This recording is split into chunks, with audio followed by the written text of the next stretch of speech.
Bienvenidos a la conferencia del Gran Engaño, en nuestro tercer año aquí. Precisamente hoy vamos a tener un tema que creo que es realmente interesante, pero que vale la pena avisaros de algo. Sin prejuicios. Si hay prejuicios para ver algo de lo que voy a presentar hoy aquí, os vais a quedar sin entendimiento de lo que podréis saber. ¿Por qué os digo esto? Pronto lo vais a ver. Vamos a presentar descubrimientos arqueológicos que no interesa mucho que salgan a la luz. Y vais a ver realmente cosas sumamente interesantes. Lo que nos quieren ocultar. Hallazgos de gigantes en la Tierra. ¿Qué veis aquí? Esto es un texto bíblico escrito hace muchísimos años, en el cual hablaba de que había gigantes en la Tierra. ¿Es esto verdad o es un mito que alguien se inventó y lo escribió en la Biblia? Vamos a verlo. Extraído de este libro de Jonathan Gray, encontramos precisamente esto, haciendo referencia a otro escrito anterior, donde aparece precisamente un gigante, como habéis visto en pantalla, de unas medidas tremendas, de más de 3,5 metros de altura, y que estuvo dando vueltas como una feria para ser mostrado, y después, como era de esperar, terminó desapareciendo. Ya veis, no era nada pequeño, 3,70 su altura. Pero esto no es todo. Vayamos al Museo de Fósiles Monte Blanco, en Texas, y mirad qué aparece también aquí. Restos humanos de un hombre de 4 metros, 57 centímetros de altura. Todos estos restos están aún conservados y se pueden ir a visitar.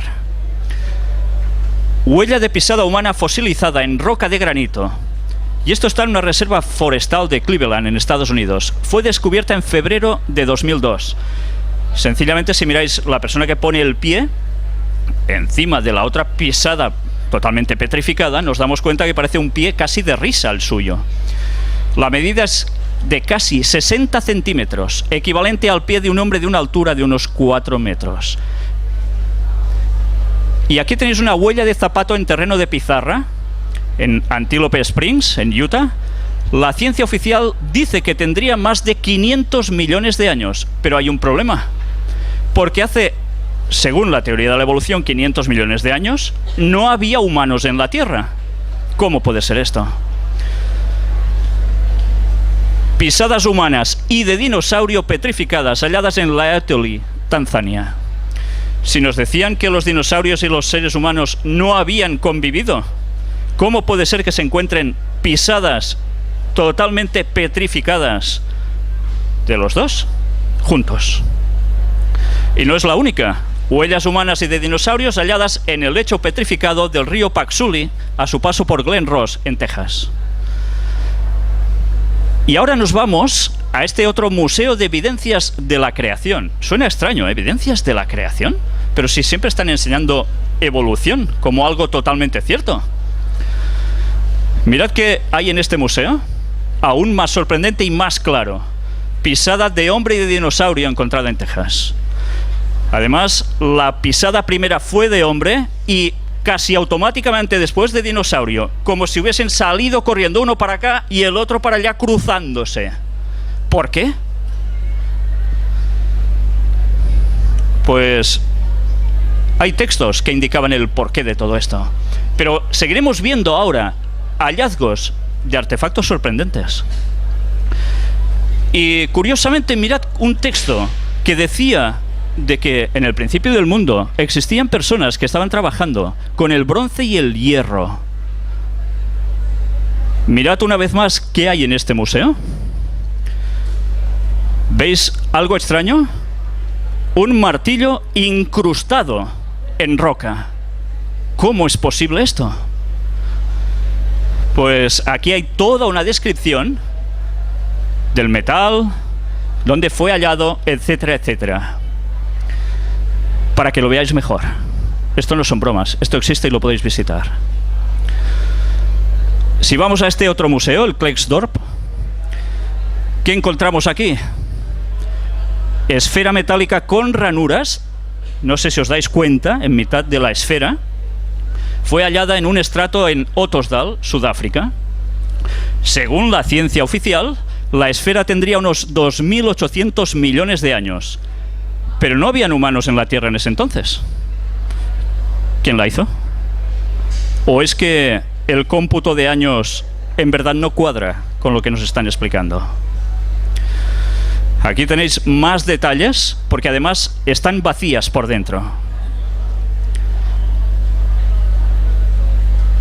Y ahora vamos a centrar el tema básicamente en este señor, el arqueólogo aficionado Ron Wyatt. Un señor que murió en el año 1999. Nosotros tuvimos la oportunidad de entrevistar a su familia. Fue un momento impresionante. Y vais a ver qué es lo que Ron Wyatt tenía en sus manos. Primero de todo, él también halló huesos de seres humanos gigantes. Mirad precisamente este hueso, de qué parte está extraída del pulgar derecho. Más detalles. Pequeños no eran, ¿eh? El Arca de Noé. ¿Sabéis que se ha hecho una película recientemente sobre el Arca de Noé? Diciendo auténticas barbaridades fuera de lugar. Es Hollywood, ya se sabe. Pues este señor encontró el Arca de Noé en el monte Ararat. ¿Es broma?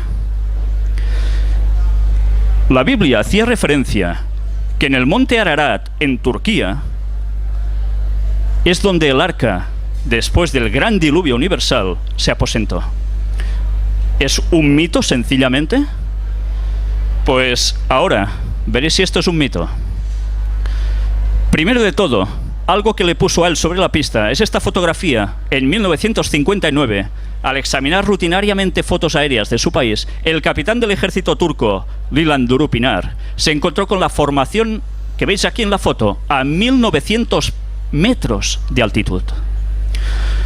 17 años más tarde, en 1977, Ron Wyatt visitó el lugar. Obteniendo un permiso oficial, Ron y otros llevaron a cabo una investigación más a fondo durante un periodo de varios años. Utilizando detectores de metales, escáneres de radar del subsuelo, pruebas de laboratorio, análisis químicos, etc., sus resultados fueron bastante sorprendentes. La evidencia era innegable. En diciembre de 1986, después de un trabajo de investigación por parte de sus propios científicos, miembros de la Secretaría de Relaciones Exteriores, el Ministerio del Interior y los investigadores de la Universidad de Ataturk se reunieron y finalmente llegaron a la conclusión de que estos eran, de hecho, los restos de la mítica arca. En reconocimiento por su trabajo, Ron fue invitado como el invitado de honor en la inauguración del nuevo Parque Nacional el 20 de junio de 1987. Este lugar aún está edificado en Turquía. En mayo de 1989 se inauguró el centro de visitantes. Y podéis pensar, ¿puede ser? ¿Os dais cuenta de la fotografía que nos ha servido de portada? La misma que veis aquí. ¿La veis mejor ahora? Cuando los científicos, entre comillas, llegaron a este lugar, dijeron, después de tomar unas medidas, eso sí, es una curiosa formación rocosa que coincide con las medidas que se daba del Arca de Noé en la Biblia, tanto en largo como en ancho. Pero es una formación rocosa, nada más. Esas fueron todas las pruebas científicas que ellos hicieron sobre el lugar. Ron Wyatt, gracias a Dios, hizo algo más. Mirad otra fotografía vista desde otra perspectiva del Arca de Noé. Totalmente petrificada, ¿eh?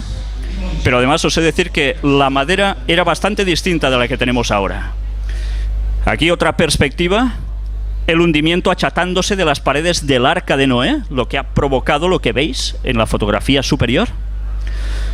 De distintos pisos se hundieron.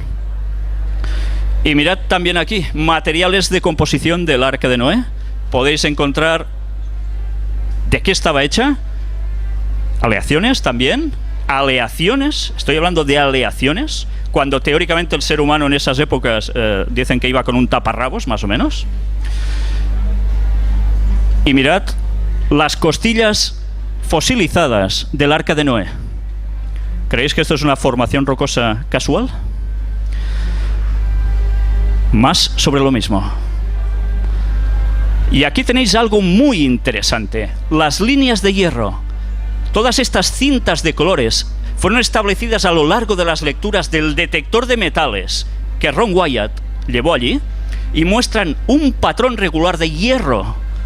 Una confirmación más de que el sitio contiene los restos de una enorme estructura hecha por el hombre, no por la naturaleza casual. Y esto, fragmento de madera petrificada del Arca de Noé. Y además de un color rojizo, justo como se describía que era el Arca de Noé. Y esto tiene una simbología además, que ahora no os voy a contar. Aquí tenéis remaches de aleación del Arca de Noé. ¿Es posible esto? Pues es totalmente posible. Sencillamente, aquí tenéis análisis del laboratorio en el cual se van mostrando cómo todo esto es cierto.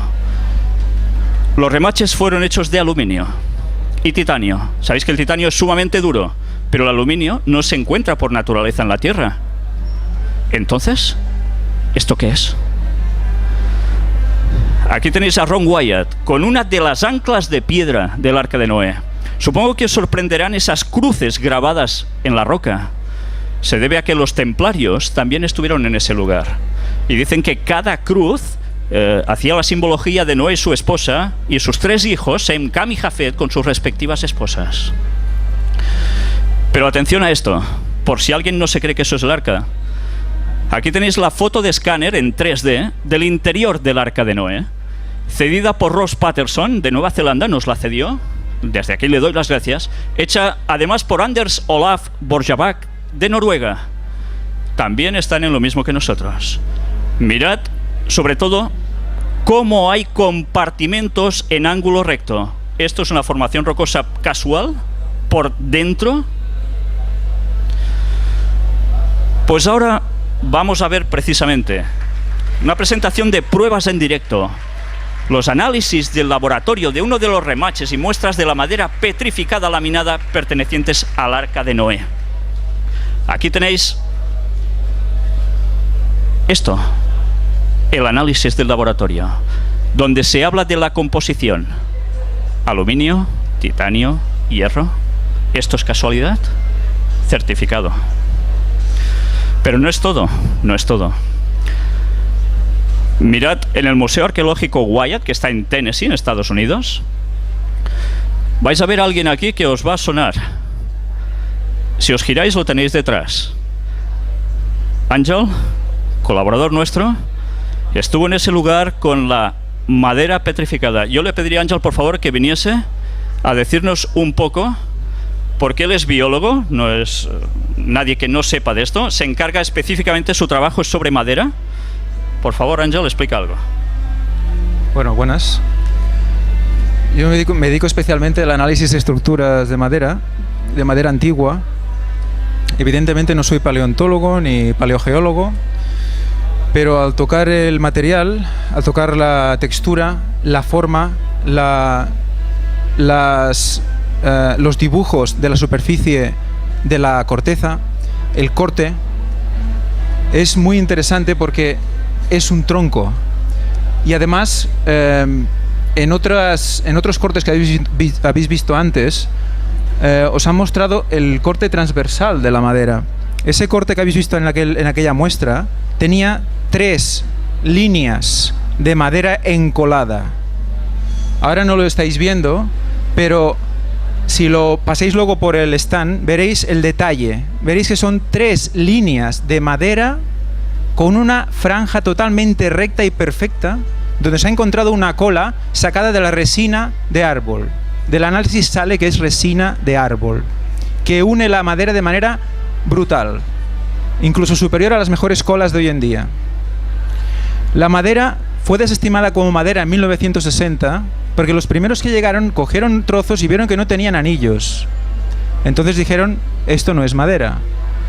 Resulta que en la época en que el Arca de Noé cayó, el clima no era con estaciones como ahora, era totalmente uniforme. Los árboles crecían como en el trópico.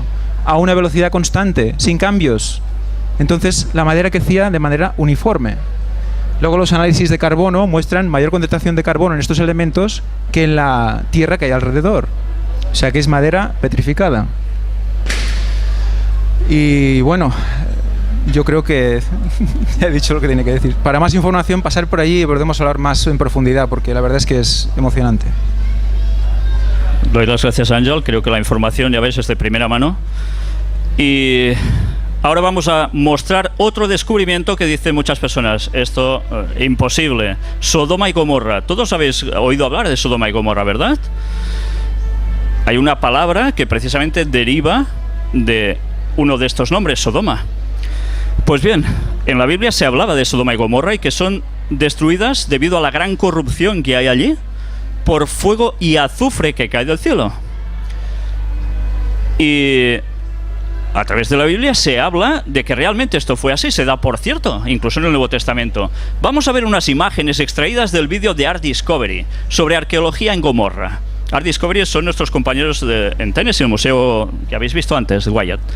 Pues mirad estas fotografías, los restos de la ciudad de Gomorra en Israel.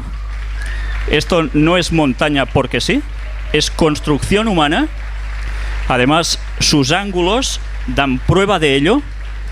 Miradlo desde distintas perspectivas. Y a través de estas imágenes vais a ver también esto. ¿Os dais cuenta? Esto no se hace solo. Y una pirámide en forma de zigurat en Gomorra, en Israel. ¿Cómo puede ser también pirámides en Israel? ¿Y en forma de zigurat? ¿Por qué? Pues era la adoración pagana de esos tiempos, que se ha extendido por todo el mundo a través de todas las culturas. Esto sería como debería ser más o menos originalmente, muy parecida, en pequeño, a la Torre de Babel, con templo incluido, y también restos de una esfinge en Gomorra. ¿No suena a Egipto también? Pues sí. Aquí lo tenéis. Todo esto no se hace solo. Míradlo desde distintas perspectivas. ¿No recuerda a la esfinge? Con el león, famosa. Pues bien, ahora aquí veis gotas de la lluvia de azufre caída precisamente sobre Sodoma y Gomorra.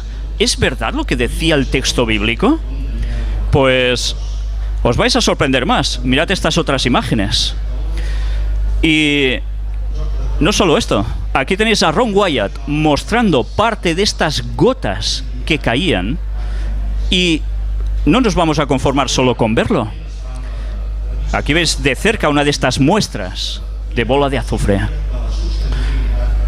Pero ahora vamos a ver muestra en directo para que vosotros podáis tocar una de estas gotas, si queréis, de este azufre, que tiene una gran particularidad. ¿Sabéis? El azufre que hay normalmente por todas partes de la Tierra tiene una composición natural de un 40% azufre. ¿Sabéis? Justo en ese lugar el azufre es de un 98,4%, su pureza. Esto es de análisis de laboratorio. Ya veis, no me lo invento. Y esto no es todo. Aquí tenéis el azufre, parte de esta gota, la tengo partida aquí. Os dejaré si queréis tocarla. Os advierto que cuando la toquéis os deberéis lavar bastantes veces, porque la potencia que desprende es brutal. Y su olor también, ¿eh? Luego, si queréis, podéis pasar por el stand y allí lo podréis tener en vuestras manos. Y mirad también aquí cómo se ha extraído. Esta es una de las tantas gotas sobre Sodoma, Gomorra y las ciudades de la llanura en ese lugar. Extraída y puesta aquí para que todos vosotros la podáis ver. Es una cesión directa del Museo Wyatt para que la podáis comprobar por vosotros mismos. O sea que, desde luego, esto sucedió de verdad y las pruebas están. ¿Lo habíais oído alguna vez por televisión? Que no. Pero ahora vamos a ver más hallazgos que hizo Ron Wyatt en el Mar Rojo. ¿Sabéis? Como por ejemplo en la película famosa de los 10 mandamientos de Charlton Heston, cruzan, el mar se abre, se cierra, los carros de Faraón quedan allí. Esto es película. La Biblia se lo inventó, ¿sí? El texto bíblico decía que había sucedido esto. No os lo voy a leer para ir deprisa, tenemos poco tiempo, pero aquí lo encontraréis todo. Este fue el éxodo de los hebreos de Egipto al monte Sinaí, todo este recorrido que veis en rojo. Mirad que cuando tienen que cruzar el Golfo de Acaba, claro, tienen que pasar por mar. ¿Cómo lo iban a hacer? Unas 6 millones de personas, más ganado. Los carros de Faraón detrás. ¿Y qué iba a pasar? Este fue el lugar, precisamente. El paso rodeado entre montañas. Justo llegaron aquí. Y aquí se encontraron encerrados. Este es el lugar del cruce del Mar Rojo. Una playa tremenda, inmensa. Cabían todas esas personas. Y esto, un modelo en 3D, en el cual encontramos el lugar donde pudieron cruzar por un puente natural que hay. Abismo a cada lado. Justo ese lugar fue por donde ellos cruzaron. Más pruebas de lo mismo. Ya veis de dónde está extraído. Más detalles. Y estos son las ruedas de los carros de Faraón. Aún están allí. Aún están allí. Aquí tenéis la comparación de los radios de las ruedas, que coinciden con los que se encontraron en la tumba de Tutankamón. Tenéis también cómo está cubierto por coral. Aquí tenéis las ruedas. ¿Habíais visto esto alguna vez? No saldrá por televisión seguramente, ¿eh? Muy difícil. Ron Wyatt lo encontró. Él estuvo entrevistado en algún lugar, en algunas televisiones. Mirad cómo coincide también con las formas de los carros de Faraón de Tutmosis IV. ¿Y qué más encontró allí debajo? Huesos humanos en el lugar del cruce del Mar Rojo, justo allí. Y por si fuera poco, pezuñas de caballo, los que llevaban los carros. Fueron hallados allí y se encogieron debido al estar en el mar por el 70% aproximadamente de su tamaño original. Pero allí tenéis las pruebas. Y esto es un pilar que Ron Wyatt encontró también, que parece ser que el rey Salomón erigió para denotar precisamente el cruce por ese mar. Y la gente decía que eso era un mito. Aquí lo tenéis.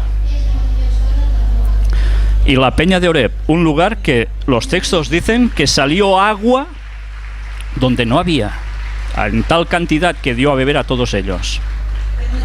Pues aquí la tenéis, la peña partida. En distintas fotografías que hemos mostrado en todas las conferencias que hemos dado hasta ahora, se ve cómo el agua erosionó totalmente esta parte. ¿De dónde salió tanta agua? Pues el texto bíblico lo decía. Y el monte Sinaí, sabéis que en la película se le da los 10 mandamientos a Moisés y que la Iglesia Católica dice que está en otro lugar. Pues no, no está en el otro lugar, está, como dice el texto, en un lugar que ahora diríamos que es Arabia Saudita. Y mirad qué sucedió precisamente en esa cumbre donde la Biblia dice que se le dan los 10 mandamientos a Moisés. Está carbonizada. El texto dice que Dios descendió allí con un fuego abrasador. Esto no está quemado con cerillas, ¿eh? Es roca, basalto, entre otras cosas. En el museo, ¿qué vemos? Aquí tenéis Ángel y nos va a explicar qué tuvo entre sus manos. Bueno, evidentemente esto no es madera, o sea que no puedo explicaros mucho. Pero sí que el director del museo me comentó que esta era una de las rocas que había en la cima del monte Sinaí. Sí que es verdad que parte de las rocas era algo de basalto, pero sí que había otras rocas que estaban de negro en su exterior, pero al romperlas eran blancas por dentro, o eran de otro color, más grisáceo. O sea que estaban carbonizadas en su exterior, pero no en su interior. O sea, no eran rocas negras en esencia, sino que se carbonizaron luego. Pues gracias. Él también las tuvo en sus manos.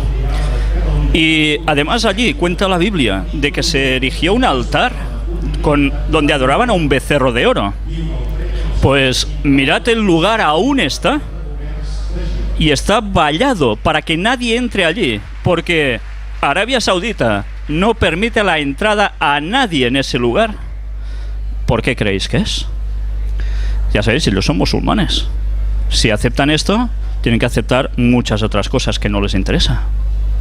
Mirad incluso un petroglifo del becerro de oro dibujados alrededor del altar, donde hacían sus adoraciones y sus sacrificios. Y se han hallado también inscripciones en hebreo antiguo en el desierto de Sinaí. Aquí tenéis más. ¿Veis la imagen de la derecha arriba? El candelabro de 7 brazos, esculpido en roca, un petroglifo. Y otra inscripción en petroglifos. Esta la halló el Dr. Kim, un señor coreano que también trabaja más o menos dando pruebas de lo mismo que nosotros. Él estuvo en ese lugar y lo halló. Pero ¿sabéis? Ron Wyatt encontró también el Arca de la Alianza. ¿Sabéis? La famosa Arca de Indiana Jones en busca de la Arca perdida. Pues bien, curiosamente fue en el mismo año. Y curiosamente fue en otro lugar totalmente distinto, de donde Hollywood nos lo pintó. Aquí tenéis la explicación de qué estaba hecha el arca, para qué servía, quién podía tocar exclusivamente el arca. Eran levitas, una parte que se encargaba del sacerdocio entre las tribus de Israel.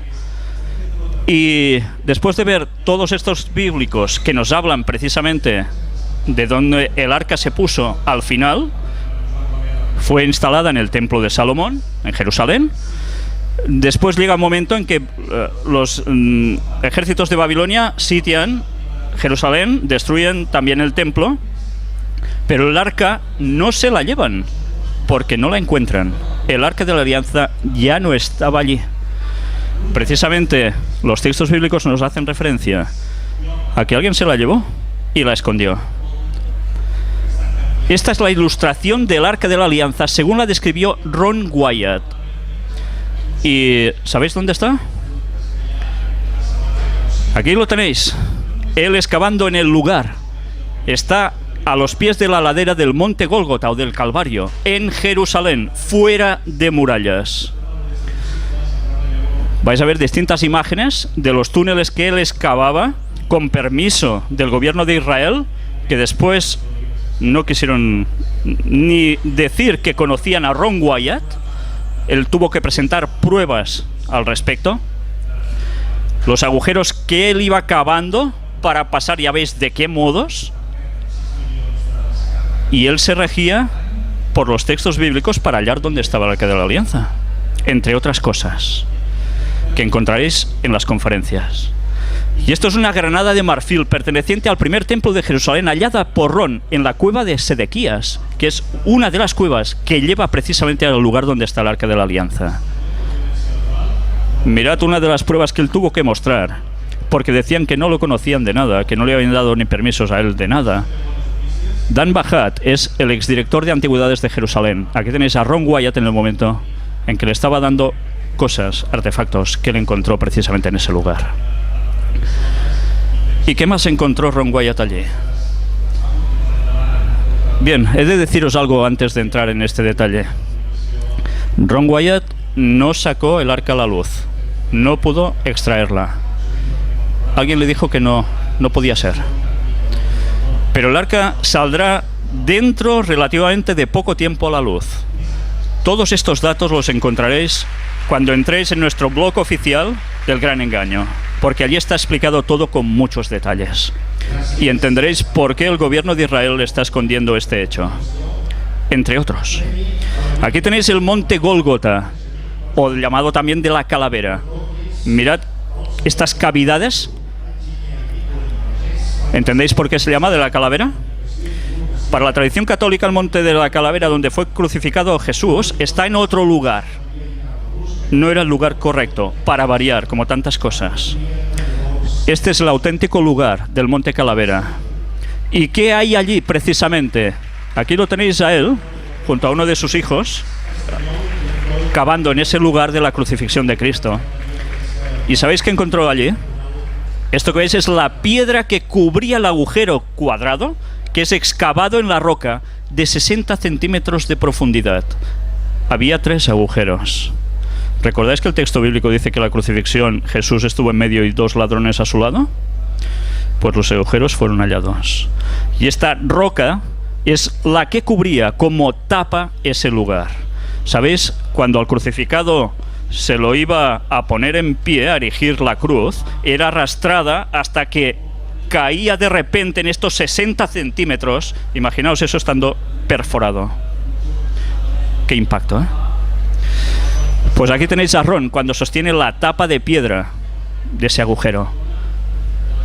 Es el mismo que veis allí. Y esto es una reconstrucción del verdadero lugar de la ubicación de la escena de la crucifixión de Cristo. Mirad qué hay debajo. ¿No veis nada? El Arca de la Alianza está ubicada justo debajo, a 6 metros de profundidad de donde estuvo la cruz de Jesús. Y algo cayó allí encima. La sangre de Jesús. ¿Sabéis que la Biblia narra de que hay un terremoto justo en el momento de la crucifixión? Se abren las rocas y su sangre... ¿Recordáis que el relato dice que un soldado romano lo atraviesa con su lanza el costado? Y de su costado brota agua y sangre, pero brota en fuerza, con toda su fuerza. Pues eso se asentó en ese agujero. Y cuando hubo el terremoto, bajó el agua con la sangre. Y precisamente es lo que cayó justo encima del propiciatorio, que es la tapa donde el texto bíblico dice que se aparecía la presencia de Dios. Pues mirad algo interesante. Aquí tenéis a Marinelle. Marinelle es la viuda de Ron Wyatt. Ahora creo que se ha vuelto a casar hace unos años. Y ella dijo que los restos de sangre están bien custodiados porque Ron Wyatt extrajo parte de esa sangre. Y fueron analizados, en un laboratorio. Aún hoy en día están bien custodiados. Y además... ella misma dice que en un próximo tiempo se van a mostrar a la luz pública, con el análisis y todo. Todos los hallazgos de Ron Wyatt se han podido comprobar como ciertos, menos la ciencia oficial, que no quiere hablar de ellos o lanza toda la tierra que puede sobre él. Pues ahora vamos a ver un vídeo de 4 minutos solo, con las declaraciones de Ron Wyatt. Está en inglés pero subtitulado al español, para que os deis cuenta el testimonio que él da sobre el análisis que se hizo de los restos de la sangre de Jesús. Creo que os vais a quedar realmente sorprendidos. Vamos a entrar este vídeo.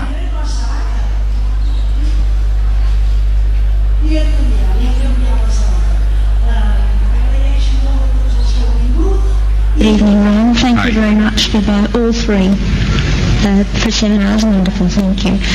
My question is that you said that you had the blood of our Lord examined by the Israelis. That's correct. What was their determination of that? Okay. Now, we won't be able to take second questions. I'm sorry if you're on your second one, please just step out. I love you, but we're running out of time. Real quickly, okay. Dried blood is dead blood. Everybody knows that, all right? They can test the blood of the pharaohs, the mummies and the pharaohs, all right? There's certain things they can do. They cannot get a chromosome count by any method I'm familiar with, all right? Things keep changing. I don't profess to know everything. However, there's no way I know that you can get a chromosome count out of dead blood. You can get a DNA and some other things, but not a chromosome count, all right? That's done by living white blood cells. Now then, first of all, in this analysis, I took the blood into a laboratory in Israel. I asked one of the people I work with in antiquities, where is a good laboratory that does reliable work? And they said, such and such, such and such. I took it. I just said, please examine this blood and tell me what you can tell me about it. All right? They said, well, look, we're going to reconstitute it. We're going to put it in normal saline and keep it at body temperature for 72 hours with gentle swirling. All right, that's their business. That's great. I said, now I want to be there when you check it out. They said, fine. So I was back. They checked it out. I said, now, they said it's human blood. We can tell that. They did whatever tests they need to do. And then I said, take some of the white blood cells and put them in a growth medium and keep them at body temperature for 48 hours. And they said, well, that'll do no good because it's dead blood. I said, would you please do that for me? And they said, okay, we'll do it. So anyway, I said, I want to be there when you take it out and examine it. So I was back there. They took it out, examined it under a microscope, and the one technician called the other one over there, and then they called the boss over there, and they were talking Hebrew a mile a minute there for a little bit, and they looked at me and they said, Mr. Wyatt, this human blood only has 24 chromosomes in it. Everybody else has 46. You see, 23 from your mother, 23 from your father, 22 autosomes from your mother, 22 autosomes from your father. You get an X from your mother, you may get an X or a Y from your father, all right? This blood had 23 chromosomes from the mother's side, one Y chromosome only. You see, the child could not have developed if they hadn't had the autosomes from the mother. So all of his physical characteristics were determined by his mother's side of the family, her autosomes. His maleness was determined by this one Y that came from the source, not a human male. Then they said, this blood is alive. And then they said, whose blood is this?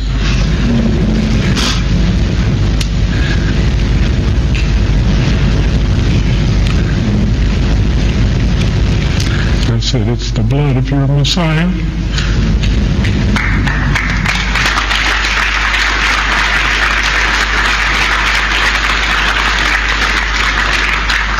And I assure you, those men's lives have changed. You're welcome.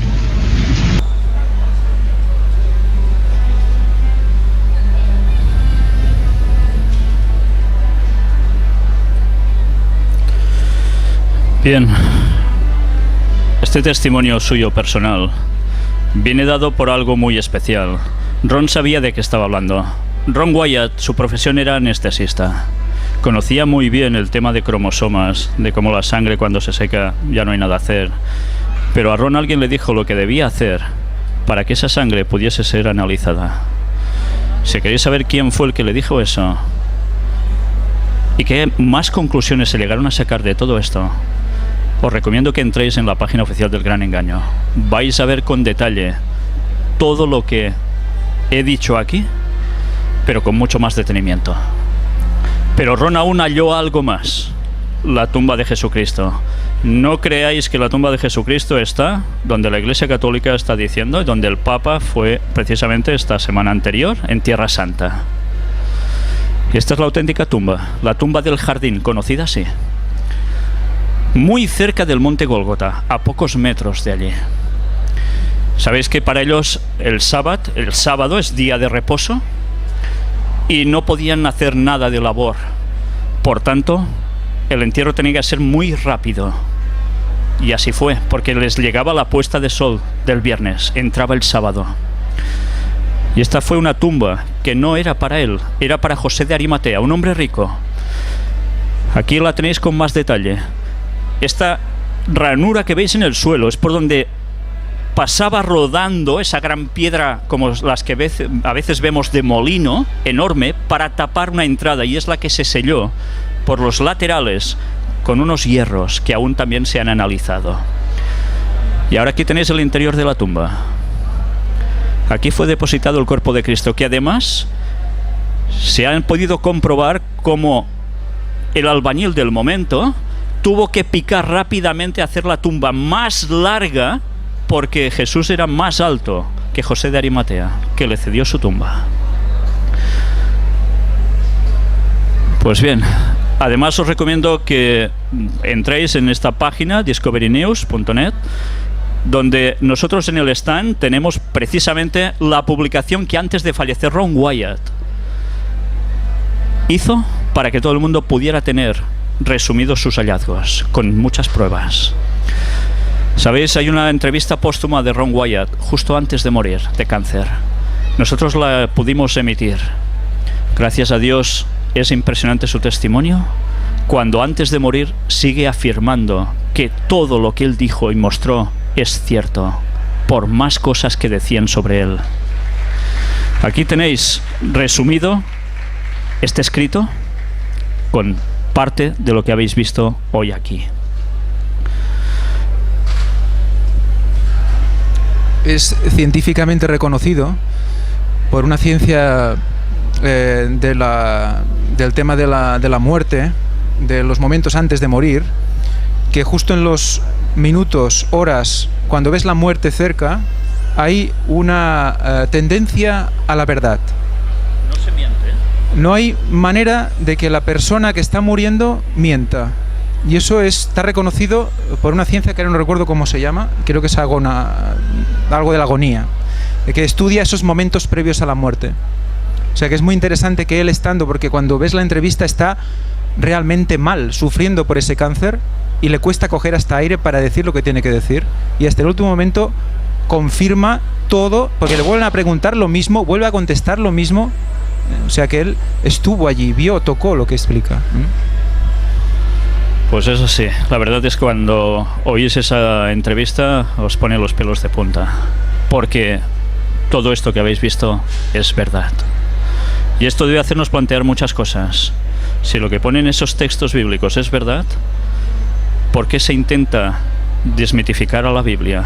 Se dice que todo es mitología, que solo son enseñanzas, y que eso no sucedió. Que alguien aporte pruebas de verdad, si todo lo que hemos mostrado hoy no es cierto. Doy las gracias a la familia Wyatt, a sus colaboradores, muy directamente. También al autor de este libro, que os recomiendo, El Arca del Pacto, de Jorge Fleffel Beiza, donde da detalles impresionantes. Él estuvo también con la viuda de Ron Wyatt, entrevistándola, dando datos muy interesantes. Y también el agradecimiento a Richard Reeves, del Museo Arqueológico Wyatt. Y todo esto nos va a servir para algo. Hemos visto cómo terminó Sodoma y Gomorra, ¿verdad? Pues esto va a ser el enlace con el tema de mañana. Y os voy a leer solo un texto bíblico. Ya veis que no os he querido leer ni un texto bíblico. Además contábamos con poco tiempo. Os he dicho, esta conferencia es para verla sin prejuicios, porque si hay prejuicios al respecto, no nos vamos a enterar de nada. Mateo 24, del 37 al 39. Son palabras de Jesús. Y dice: mas como en los días de Noé, así será la venida del Hijo del Hombre. ¿Qué es esto? Jesús estaba hablando de su retorno, su segunda venida. Sabéis que la Biblia está llena de profecías que apuntaban no solo a cosas del pasado, sino a cosas del presente, que cada semana en las conferencias estamos mostrando en noticias de actualidad cómo lo corroboran. Pues además Jesús habló de que iba a volver. ¿Y sabéis qué va a suceder entonces? Mirad qué situación planteó él del momento de su retorno, entre muchas otras. Porque como en los días antes del diluvio estaban comiendo y bebiendo, casándose y dando en casamiento hasta el día en que Noé entró en el arca, y no entendieron hasta que vino el diluvio y se los llevó a todos, así será también la venida del Hijo del Hombre, en un momento de corrupción tal como estaba viviendo el mundo antediluviano. Mañana a las 5 vamos a tratar este tema, la fecha del fin del mundo. ¿Hay fecha para el fin del mundo? Tantas veces la gente ha hablado que si los mayas, que si quién, que si... Pues bien, mañana vamos a hablar cómo hay textos bíblicos que nos hacían referencia a que sí hay una fecha para esto. Pero no solo esto. Además, ¿Qué sucede cuando se dice que el mundo se acaba? Mañana vais a ver qué cuentan esos textos y otros de qué va a acontecer en esos momentos. Solo os digo una cosa: falta pocos años para que veáis esto. Mañana a las 5 continuaremos. Muchas gracias.